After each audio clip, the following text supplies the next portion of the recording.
কোনো সরকারের মন্ত্রিসভার সদস্যদের রদবদল নিশ্চয়ই নতুন কিছু নয়, এটি স্বাভাবিক ঘটনা।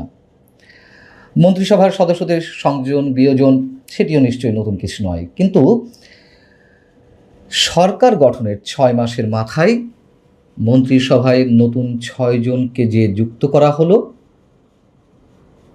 সেটি নিয়ে এরই মধ্যে নানান ধরনের আলোচনা, সমালোচনা এবং বিতর্ক গড়ে উঠেছে। এবং এই যে সমালোচনা, আলোচনা, বিতর্ক, এটি বিশেষ একটি দিককে কেন্দ্র করে নয়, নানানভাবে নানান কারণে এই সমালোচনা বা বিতর্কের সৃষ্টি হয়েছে। আন্দালিব রহমান পার্থ, বিজেপির চেয়ারম্যান, তিনি বিএনপির মন্ত্রিসভায় প্রথম থেকেই অন্তর্ভুক্ত হননি। এতে অনেকেই অবাক হয়েছিলেন। তবে তিনি কোনো না কোনো সময় যে বিএনপি সরকারের মন্ত্রিসভায় স্থান পাবেন এ বিষয়ে অনেকে নিশ্চিত ছিলেন, এবং হয়েছেও তাই। 6 জন যে নতুন মুখ আমরা পেলাম মন্ত্রিসভায়, তার মধ্যে তিনি রয়েছেন, পূর্ণমন্ত্রীর দায়িত্ব পেয়েছেন। কিন্তু প্রশ্নটা যেখানে বা বিতর্কটা যেখানে, তিনি নাকি তথ্য মন্ত্রণালয়ের দায়িত্ব পেতে যাচ্ছেন। তথ্য মন্ত্রণালয়ের এই মুহূর্তে দায়িত্বপ্রাপ্ত মন্ত্রী জহিরুদ্দিন স্বপন। মূল বিতর্কটা এখানেই। জহিরুদ্দিন স্বপনকে সরিয়ে তাকে নাকি প্রধানমন্ত্রীর উপদেষ্টা করা হতে যাচ্ছে। বিভিন্ন গণমাধ্যমের যে খবর এবং বিভিন্ন সূত্র থেকে যে বিষয়গুলো পাওয়া যাচ্ছে, যে তথ্য পাওয়া যাচ্ছে, সেগুলো এমনটাই জানান দিচ্ছে। কিন্তু উপদেষ্টা পদ থেকে মন্ত্রী হওয়া বা প্রতিমন্ত্রী হওয়া, এর অনেক নজির রয়েছে। সেটা আওয়ামী লীগ সরকারের সময় হতে পারে, বা এর আগে পরে অন্যান্য সরকারের সময় হতে পারে, অন্তর্বর্তী সরকারের সময় তো রয়েছেই। কিন্তু পূর্ণমন্ত্রী থেকে উপদেষ্টা পদে যাওয়া, আমার ধারণা, আমার যদি বিশেষ কোনো ভুল না হয়ে থাকে, একেবারে নজিরবিহীন ঘটনা।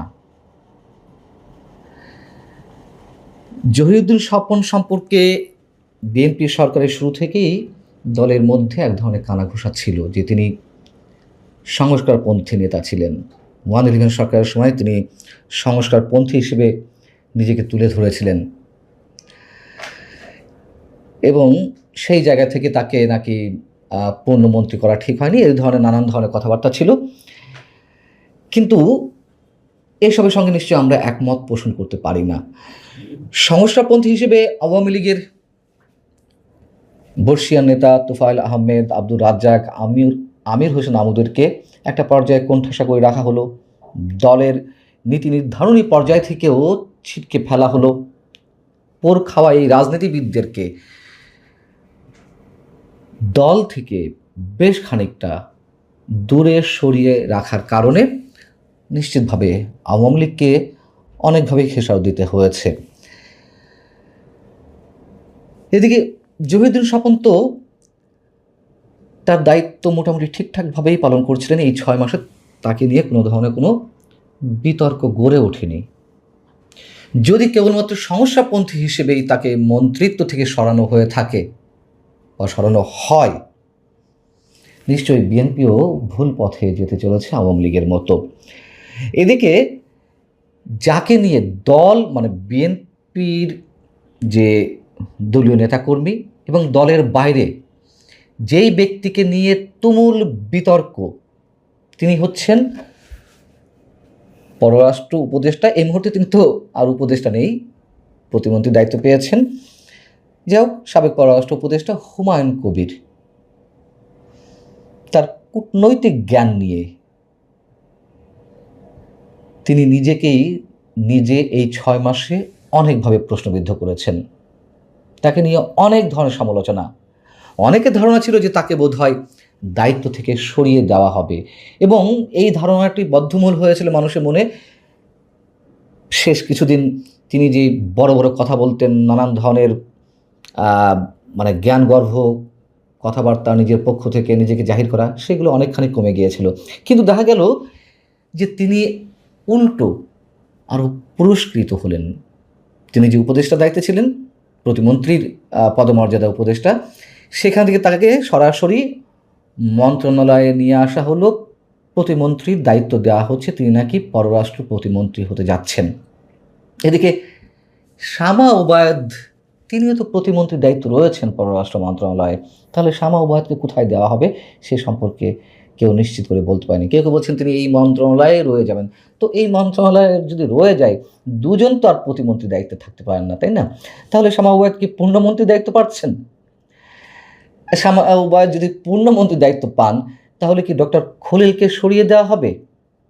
অনেকে বলছেন, অনেকে এই ধরনের গুঞ্জন ছড়াচ্ছেন, কিন্তু আমার মনে হয় এই মুহূর্তে সেটি একেবারেই অসম্ভব। মানে এটি হওয়ার কোনো কারণ নেই।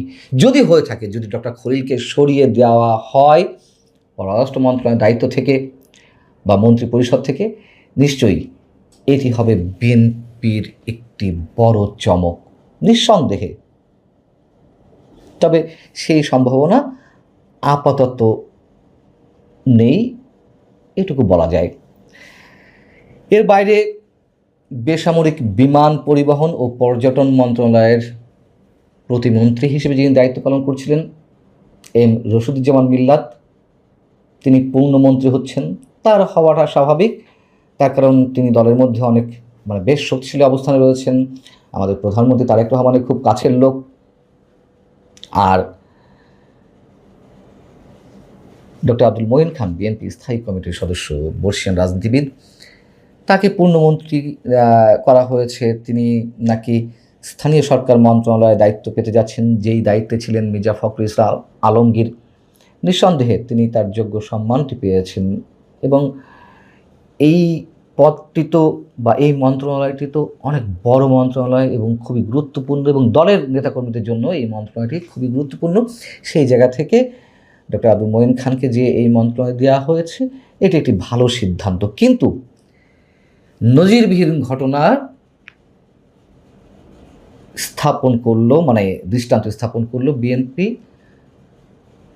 জহিরুদ্দিন স্বপনকে পূর্ণমন্ত্রিত্বের জায়গা থেকে তাকে যদি সত্যি সত্যিই কেবলমাত্র উপদেষ্টা করে রাখা হয়। দেখুন, মন্ত্রিত্ব থেকে সরানো হয়নি, কিন্তু দপ্তর পুনর্বিন্যাস করা হয়েছে, এমন উদাহরণ তো আছে। আবার দপ্তরবিহীন মন্ত্রীও করা হয়েছে, এমন উদাহরণও রয়েছে।